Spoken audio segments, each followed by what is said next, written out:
everyone, how are you all of you? So I hope you are all doing good. So today we will start our chapter number 13 in English and our chapter name is Ricky टिकी टवी। हमारे lesson का नाम है Rikki टिकी टवी। तो चलिए start करते हैं यहाँ से। Courage, determination and loyalty can overcome even the most daunting challenges. देखिए, जो भी हमारा साहस है, दृढ़ निश्चय है और जो भी हमारी ईमानदारी है, हम इन सभी चीज़ों से जितने भी हमारे चैलेंजेस होते हैं इनसे ओवरकम कर सकते हैं, इनसे बाहर आ सकते हैं। Read the story of mongoose which encourage to believe in themselves.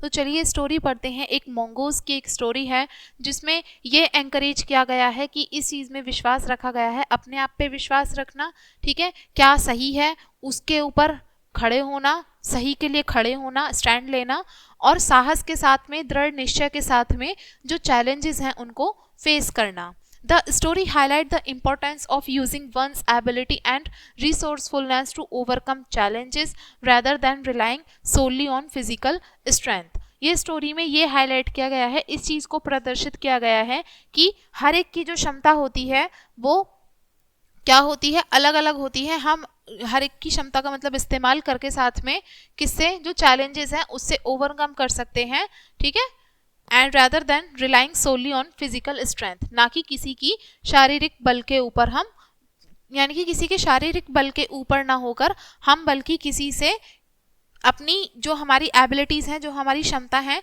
उनसे हम चैलेंजेस से आगे बढ़ सकते हैं। तो इस लेसन में यही सब बताया गया है। तो चलिए पढ़ते हैं और समझते हैं स्टोरी क्या है। Once upon a time in a lush garden of India, there lived a brave little mongoose named Rikki Tikki Tavi. एक बार क्या होता है, एक समय की बात है, इंडिया के एक लश गार्डन के अंदर एक बहुत ही बहादुर छोटा सा मोंगूज होता है जिसका नाम होता है रिकी टिकी tavi. He was no ordinary mongoose, he was clever, agile and had a heart of full courage. वो एक साधारण मोंगूज नहीं होता, बल्कि वो एक चतुर, चालाक और साथ में उसका जो हार्ट होता है, उसका जो हृदय होता है, वो साहस से भरा हुआ होता है। Ricky was adopted by a kind family who live in A bungalow near the garden. Rocky को एक बहुत ही दयालु एक परिवार था जिसने उनको अडॉप्ट किया था, और वो फैमिली कहाँ रहती थी, बंगलो में रहती थी। और उस बंगलो के पास जो गार्डन था वहाँ पे कौन रहता था, वो जो मोंगोज था रिकी टिकी टवी, वो भी वहाँ पर रहता था। They love him dearly and treated him like one of their own. और वो जो परिवार था वो उसको बहुत प्यार करता था, साथ में उसको ऐसे ही रखता था जैसे कि वो खुद उनके परिवार का कोई मेंबर हो। One day Ricky noticed a pair of sinister eye watching the bungalow from the shadows. अब एक दिन क्या होता है, रिकी नोटिस करता है कि एक आइज का जो एक पेयर है, सिनिस्टर आइज का पेयर है, वो बंगलो की तरफ देख रहा है। कहाँ से वो नजरें कहाँ से आ रही थी, शेडोज के पास से, यानी कि परछाई के पास से। It was nag a deadly cobra. वो कौन था, एक नाग था, एक जहरीला एक कोबरा था, सांप था। एंड हिज विक वाइफ नागिना, और उसकी जो दुष्ट जो उसकी वाइफ थी उस नाग की, वो उसका नाम क्या था, नागिना। They were the most feared snake in the garden and had no good intentions. वो बहुत ही डरावने सांप थे गार्डन के अंदर और उनके अच्छे इंटेंशंस भी नहीं थे। Ricky knew that he had to protect his new found family. Ricky जानता था कि उसको जो उसका नया परिवार है उसको बचाना होगा from the dangerous serpents. ये जो खतरनाक ये जो जीव हैं इनसे अपने परिवार की रक्षा करनी ही होगी, रिकी ये जानता था। Determined to keep his family safe, Ricky embarked on a mission. अब रिकी ने अपने परिवार को बचाने का निश्चय कर लिया था, तो वो अपने इसके मिशन पर था कि वो कैसे बचाया जाए। He patrolled the garden day and night. वो गार्डन की देखभाल करता था, चौकीदारी करता था दिन और रात, पूरे दिन। कीपिंग एन आई ऑन नागिन नागिन्स मूवमेंट, और वो नाग और नागिन की जितनी भी सारी हरकतें होती थी, मूवमेंट होते थे, उन सभी पे नजर भी रखता था। The snakes were relentless in their pursuit of the bungalow, seeking to harm the humans and their pet. अब जो स्नेक थे वो कैसे थे, मतलब अच्छे नहीं थे, वो बंगलो की तरफ नजर रखे हुए थे कि वो कैसे ह्यूमंस को और उनके पालतू जानवरों को किस तरीके से नुकसान पहुंचाएं। But Ricky was always one step ahead, thwarting their evil plans with his quick wit and fearless spirit. लेकिन रिकी जो होता था वो हमेशा से उनसे एक कदम आगे रहता था, जो भी उनके बुरे जो प्लान्स होते थे हमेशा से ही उसको हरा देता था, उस चीज़ को कम कर देता था, हटा देता था। उनके बुरे जो प्लान होते थे वो अनसक्सेसफुल हो जाते थे। उसकी जो जो चालाक, जो उसकी फियरलेस स्पिरिट थी, मतलब कि वो डरता नहीं था इस चीज़ से, इस तरीके से वो उनके जो इरादे होते थे उनको वो असफल कर देता था। One evening, Ricky overheard Nagin whispering to her husband about a secret plan to attack the human while they slept. अब एक शाम क्या होता है, रिकी ये सुनता है नागिन जो होती है उसकी वाइफ होती है, उसको ये सुनता है बोलते हुए, वो अपने हस्बैंड से बात कर रही होती है। एक सीक्रेट प्लान बताते हैं वो लोग कि वो किस पे, ह्यूमंस जो हैं वहाँ पे जो इंसान सो रहे हैं उनके ऊपर अटैक कर देंगे रात को सोते हुए। Rikki knew that he had to act swiftly. Rikki जानता था कि उसको कैसे एक्ट करना होगा, स्विफ्टली यानी कि तेजी के साथ में उसको ये काम करना होगा। The next night as the snake slithered closer to the bungalow, अब अगली रात क्या होता है, जैसे ही स्नेक जो सांप होते हैं वो बंगलो के पास जाते हैं, Ricky confronted them with all his might. Ricky अचानक से उनके सामने आ जाता है। He fought fiercely, dodging their venomous strike and managing to bite Nag in crucial moment. अब आगे क्या होता है, वो उनसे लड़ने लगता है और क्या होता है, उनके जो नागिन जो उसको परेशान करते हैं यानी कि फन मारते हैं उसकी तरफ, लेकिन उसको वो क्रूशियल मोमेंट में उनको काटने की कोशिश करता है। Despite being bitten, Rikki remain resolute and unretreated.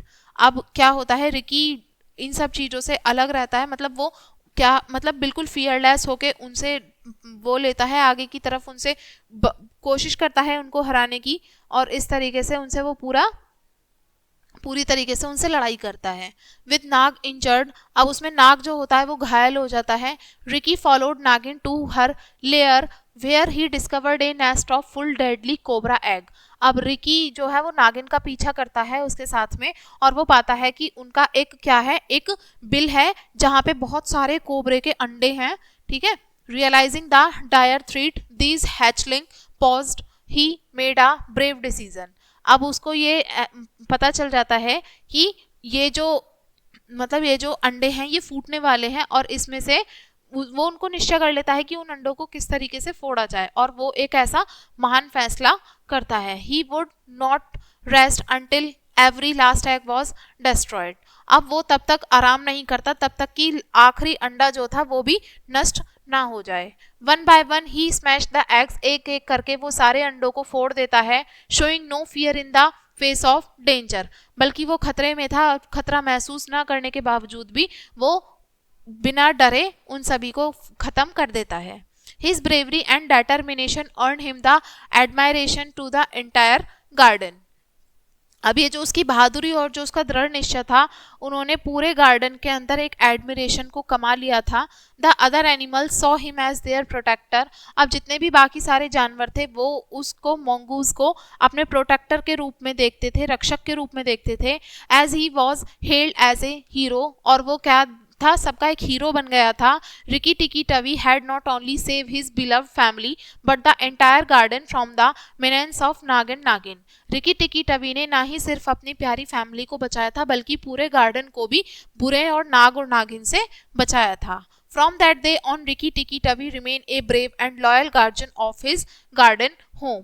अब उस दिन से रिकी टिकी टवी जो था वो एक बहादुर और एक ईमानदार गार्जियन बन गया था अपने गार्डन होम का। His courage and devotion made him a legend among the animals. उसका ये जो साहस और उसकी जो ये भक्ति थी, ठीक है, वो एक लीजेंड बना दिया था उसको सभी जानवरों के बीच में।